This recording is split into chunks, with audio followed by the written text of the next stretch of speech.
Muy buenas noches, entonces. Gracias nuevamente por estar aquí en este tercer seminario denominado Inspección y Mantenimiento de la retroexcavadora CAT 420F. En esta primera parte vamos a hablar sobre el mantenimiento de la retroexcavadora. Vamos a ver los lineamientos que son genéricos para este modelo y también para otros modelos de retroexcavadoras, no solamente de la marca Caterpillar, sino de cualquier otra marca.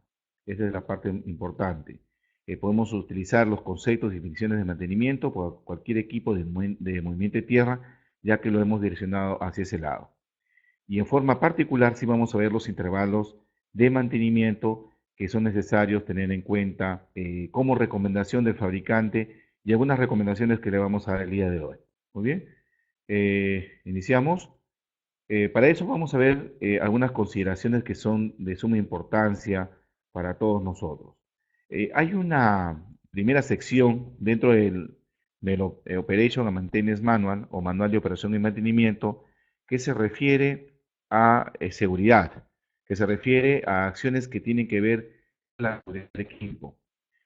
Todas las secciones de los manuales que recomienda el fabricante, inclusive está consignada a través de una etiqueta, indica de que antes, ¿no?, de ejecutar una operación o un procedimiento de servicio o un procedimiento de mantenimiento, hay que asegurarnos de leer y comprender, ojo, no solamente leer, sino también entender y comprender toda la información de seguridad, las advertencias y las instrucciones antes de realizar cualquier operación o procedimiento de mantenimiento.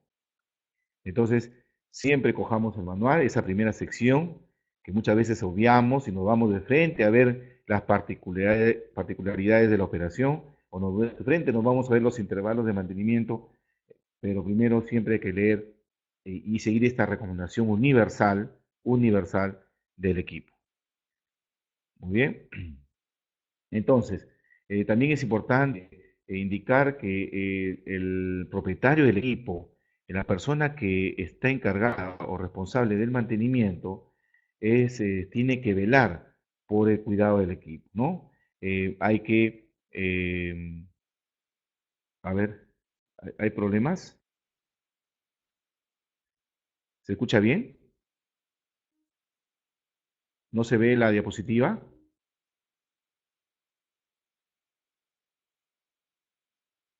Ah, muy bien, está bien. Entonces, siempre hay que determinar y delegar responsabilidades del mantenimiento. El mantenimiento está focalizado desde su concepción, ¿no? Recuerden que el mantenimiento es un conjunto de actividades seguras y confiables que tienen un gran objetivo. El objetivo es prevenir y o predecir problemas. Prevenir y o predecir problemas. Si prevenimos problemas, vamos a buscar mantener los equipos. Si predecimos problemas, podemos llegar a alargar la vida útil de los equipos, ¿no? Esos son los objetivos primarios de la definición relacionada con mantenimiento.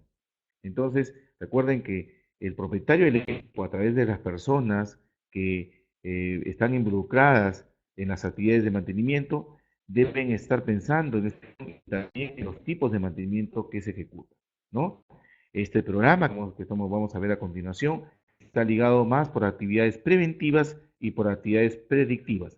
Estos dos tipos de actividades son aquellas que son programables, ¿no? Que son programables. Entonces, aquí hay que incluir ajustes, saber las características y especificaciones técnicas de los lubricantes, de los fluidos en general, saber las fichas de seguridad del equipo, las fichas MSDS, conocer el número de pieza de los filtros, las características técnicas de los filtros, algunas particularidades de las patentes de los filtros también, conocer cuáles son aquellos componentes que tienen desgaste primario, desgaste secundario, aquellos que son de vida larga, ¿no?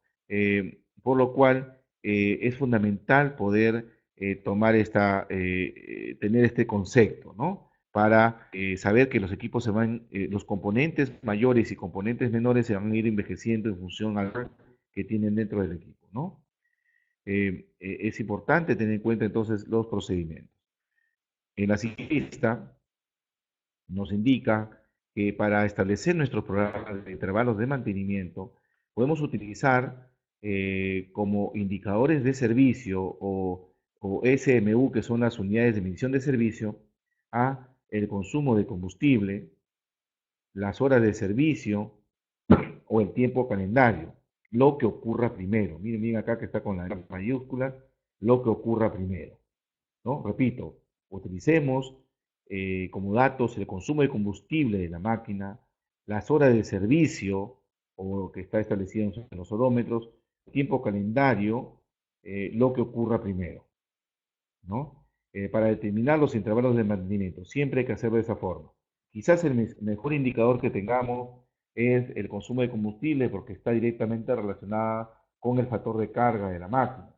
No todas las máquinas tienen un mismo factor de carga, trabajan con diferentes tipos de materiales, con diferentes tipos de terrenos, con diferentes prestación. Entonces podemos tener diferentes factores de carga. También influyen factores como la altitud, el clima, ¿no? Que el motor se derratee en algunos casos y por lo tanto el consumo de combustible quizás sea el indicador o el indicador de servicio más importante o el apropiado en la mayoría de los equipos pesados. Pero sin embargo, como ustedes sabrán, aún seguimos utilizando las horas de servicio, ¿correcto? Muy bien, entonces, en algunos casos, en la peor situación, cuando son equipos intermitentes de uso esporádico, también debemos utilizar el tiempo calendario, ¿no? Entonces, recordemos esta frase que dice aquí la presentación: utilice el consumo de combustible, las horas de tiempo calendario, lo que ocurra primero, para determinar los intervalos de mantenimiento. También hay otra frase que dice aquí que los productos que se usan en condiciones de operación exigentes pueden requerir un mantenimiento más frecuente. Eso está relacionado entonces con el factor de carga. ¿Todos saben lo que es el factor de carga o quieren que les explique un poquito más? Repito, el factor de carga es aquel que influencia a que en condiciones de operación, por ejemplo, exigentes, se pueda requerir un mantenimiento más frecuente, es decir, reducir los intervalos de frecuencia de servicio, sobre todo en el caso de lubricación. Entonces, el factor de carga es fundamental. Repito, a ver si me están escuchando. ¿Todos saben lo que es el factor de carga?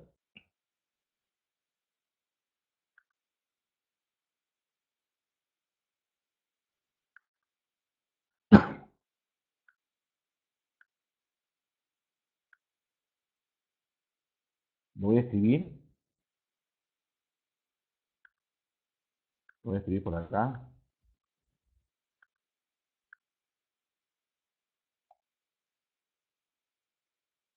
Voy a cambiar de color de lapicero, voy a usar uno rojo mejor para que se note.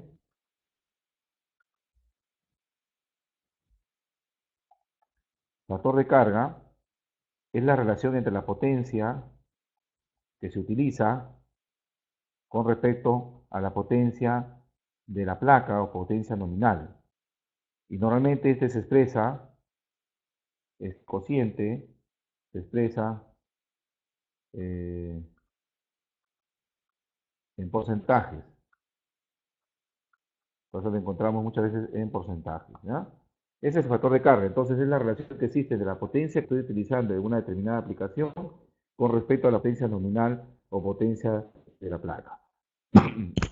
Si nosotros utilizamos una mayor cantidad de potencia del equipo, el factor de carga va a aumentar. Si nosotros trabaja en altura, también el motor de carga va a aumentar. Y por lo tanto el consumo de combustible también aumenta.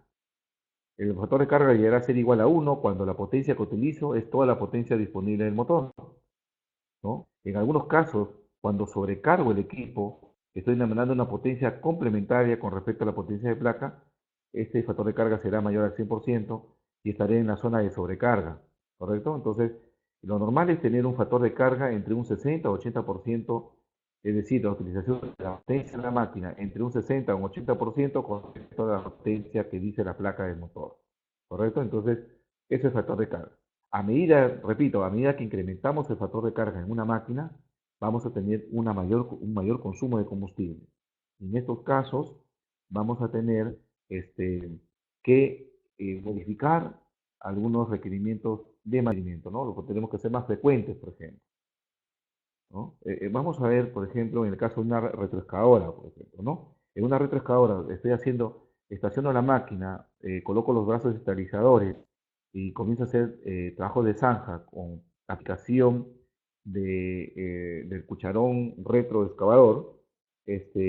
La profundidad es relativamente alta, ya sea con brazo extendible o no. Voy a tener una demanda altísima de potencia en terrenos que son, por ejemplo, muy duros, ¿no? Donde la densidad del material es muy compacto y genera un gran esfuerzo para poder remover el material que estoy excavando, por ejemplo, por encima de 2 metros en algunos equipos. Esa fuerza que permite una aceleración alta para alcanzar la máxima potencia del equipo va a determinar un factor de carga alto también. Imagínense, si a eso le sumamos que tengamos, por ejemplo, desgastes en las puntas de los cucharones, le sumamos la altitud, la altura, ¿no? Ese factor de carga se va a ver adicionalmente incrementado y esto va a consumir más combustible en la máquina, va a tener mayores temperaturas de operación, ¿no? El aceite hidráulico también va a calentar más, el refrigerante de igual forma, y en esos casos tenemos que apoyarnos de una herramienta predictiva que es el análisis programado de aceite, el SOS, para poder modificar los intervalos de servicio. Entonces, lo que dice aquí, los productos que se usan, o sea, las máquinas que se usan en condiciones de operación exigentes, pueden requerir un mantenimiento más frecuente. No sé si se ha atendido esta parte.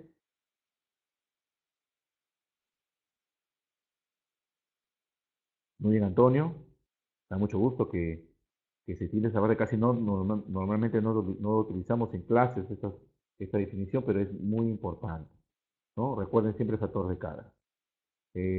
Aquellos equipos también que, por ejemplo, usan mucho, se transportan eh, mucho en las carreteras, otro para poder hacer trabajos, por ejemplo, en nuestro país, en las Panamericanas, en las vías de evitamiento, en carreteras en general, cuando nos trasladamos, por ejemplo, una hora para llegar de trabajo a otro, una hora de viaje de ida, otra hora de viaje de retorno, quizás mucho más, vamos a tener también que reducir algunos intervalos, por ejemplo, de cambio de aceite en los mandos finales.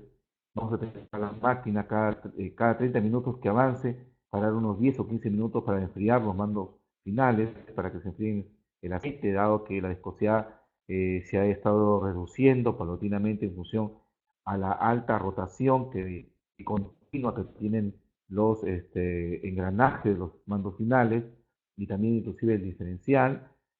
Y para ello hay que reducir, por ejemplo, los intervalos de cambio de aceite de los ejes y de los mandos finales. Entonces, hay que haya unas particularidades de aplicación, no solamente el factor de carga, sino también de aplicación que pueden modificar los intervalos de mantenimiento. ¿Correcto? Miren, no hablamos de kilómetros, nosotros hablamos horas, pero, me hablas por los kilómetros por hora, Antonio. Esta máquina sin ningún problema puede llegar por encima de los 32 kilómetros por hora en cartera, ¿no? Esta velocidad hace que la rotación de los ejes sea mayor, tenemos más RPM que torque en la carretera, por lo cual ese mayor contacto entre dientes hace que la película de aceite caliente más, se va a reducir la viscosidad del aceite, se va a incrementar la temperatura del aceite, se puede generar alguna vaporización del aceite, la película de aceite se hace cada vez más delgada y por lo tanto puede haber mayor desgaste en los engranajes. Es por eso que debemos modificar los intervalos o hacerlo más frecuente los intervalos de cambios de aceite. ¿Correcto? Muy bien. Entonces vamos a seguir, si no nos vamos a atrasar, recién estamos empezando, este es un tema muy interesante realmente, y no sé si todos tengan tiempo de repente hasta las 10 para quedarnos hasta las 10 de la noche. Por mí no hay problema, podemos seguir. ¿Ya? Eh, hay un una primera sección dentro de los manuales de operación y mantenimiento que hablan sobre actividades que se deben realizar cada vez que sea necesario o cuando sea necesario, que no estén en función de intervalos definidos, que no lo vamos a realizar cada 10 horas, cada 50 horas, cada 100 horas, cada 500 horas, cada 250 horas, cada 1000 horas, no. Lo hacemos cada vez que sea necesario. Y esto está influenciado por los siguientes factores. Primero, las condiciones medioambientales. Segundo, las condiciones del terreno, ¿no? Tercero, las técnicas de operación, la aplicación de la máquina, los factores de carga. Entonces, eso hace de que algunas actividades se realicen no en intervalos con orómetros definidos, sino cada vez que sea necesario, o cuando sea necesario, de acuerdo a como ustedes están viendo aquí en la diapositiva. Por ejemplo, la inspección de baterías o cables de baterías hay que hacerlo cada vez que sea necesario. Luego la inspección, tomamos la decisión, lógicamente que inspección técnica, ojo, donde podemos llevar inclusive algunas herramientas predictivas, como por ejemplo el medidor de densidad para determinar en algunos casos la densidad dialéctrica de las baterías. Entonces, eso determinará si vamos a reemplazar o no las baterías.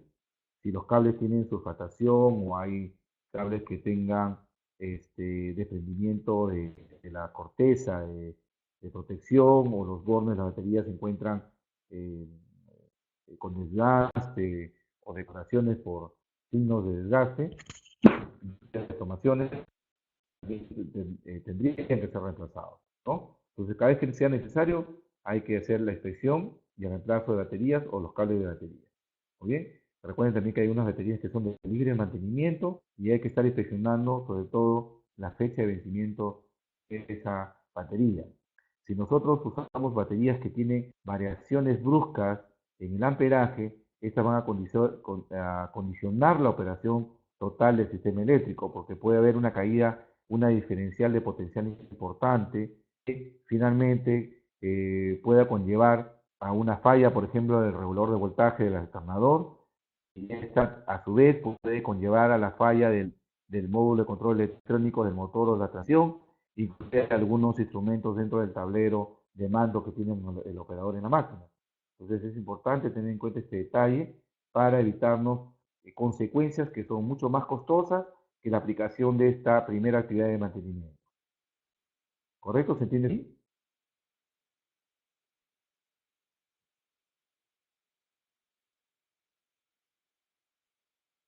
Muy bien. Muy bien, Nilsson. Hay dos Nilsson, ¿no? Nilsson Barbosa y Nelson Enrique, discúlpenme. Muy bien, hasta ahí se entiende.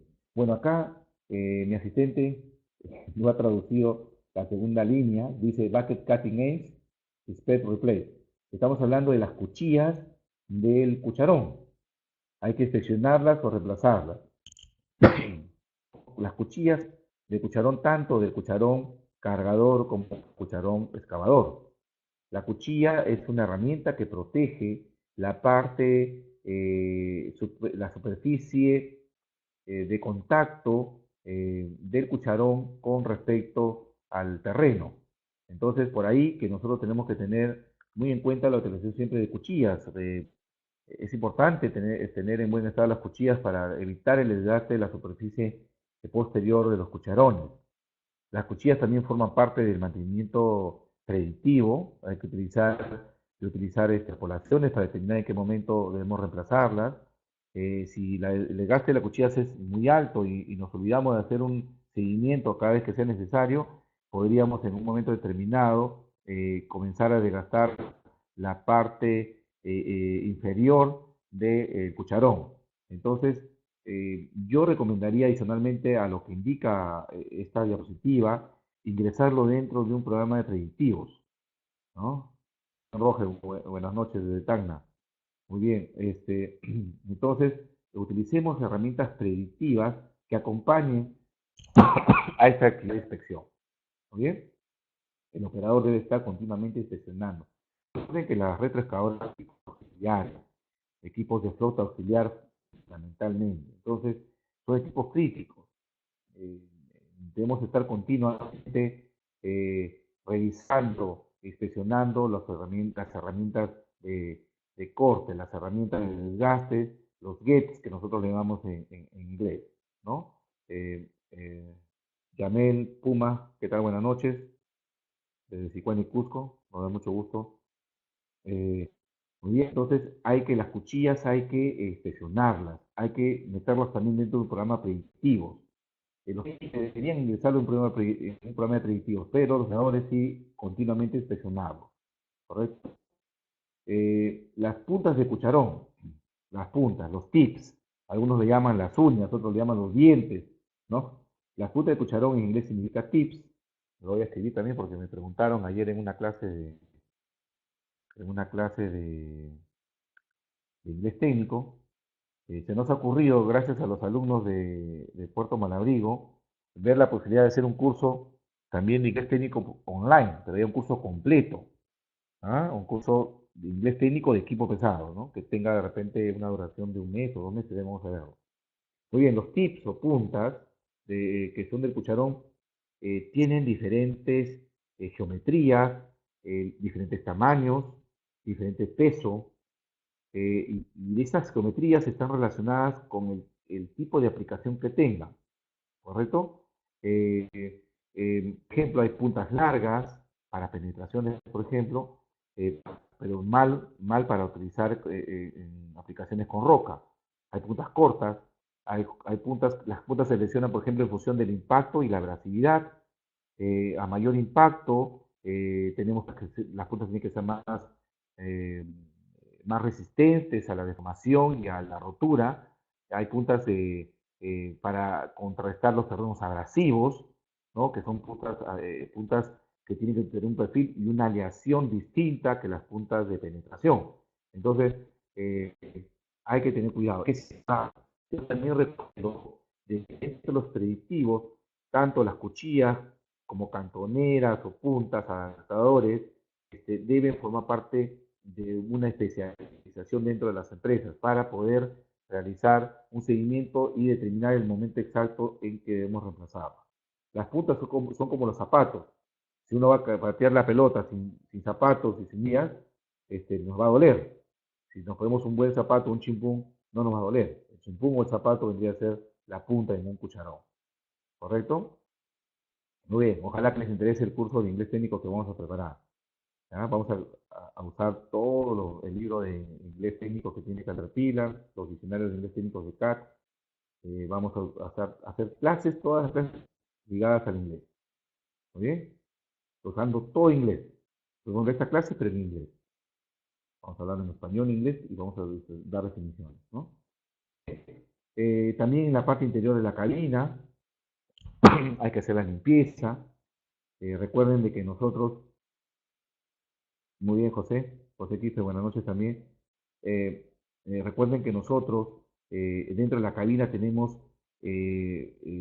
muchos elementos que son componentes eléctricos y electrónicos, mandos que tienen señales para ir a las líneas piloto de los sistemas hidráulicos, de los sistemas de transmisión.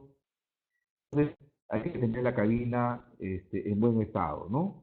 La cabina hay que limpiarla, el operador, cada vez que sea necesario significa que puede ser cada turno, ¿no? Si la máquina trabaja 3 turnos de 8 horas, después de cada turno de 8 horas limpiarlo. Entonces, este es un tema bastante crítico, por ejemplo, en operaciones en las cuales las máquinas trabajan en tierra muerta o polvo muerto, por ejemplo, en cañeras, en zonas donde hay mucha tierra desprendimiento de material, en zonas muy arcillosas. La arcilla con el sol es muy granular, las partículas de arcilla son muy pequeñas, pueden tener 10, 12 micrones y que no son vistas por nosotros. Por eso que cuando se acumulan ya en demasía, las podemos ver, pero hacen daño. No, también no tanto para la salud de las personas, como también para los instrumentos que tenemos dentro de la cabina. ¿Muy bien? Luego tenemos el elemento de filtro de aire primario, ¿no? Del motor. Bueno, acá se retira, no sé, lo ha puesto, limpiar el elemento de filtro de aire primario. Debe ser primario y el otro debe ser el secundario. Muy bien. Entonces, El elemento de filtro de aire primario es fundamental, el de secundario también. Hay filtros, recuerden también de filtros de aire primario que no se limpian, que simplemente se reemplaza. Todo depende de la tecnología del filtro.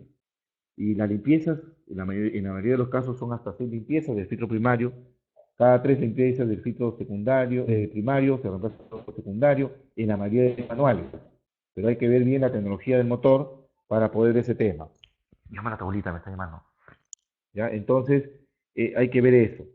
La limpieza de los filtros de aire se hace utilizando eh, el indicador de restricción de filtro de aire, ¿no? Miren, yo recientemente tuve una inspección técnica de unos equipos, los operadores no sabían dónde estaba ubicado el indicador de filtro de aire, lo tenían en sus narices y no lo conocían.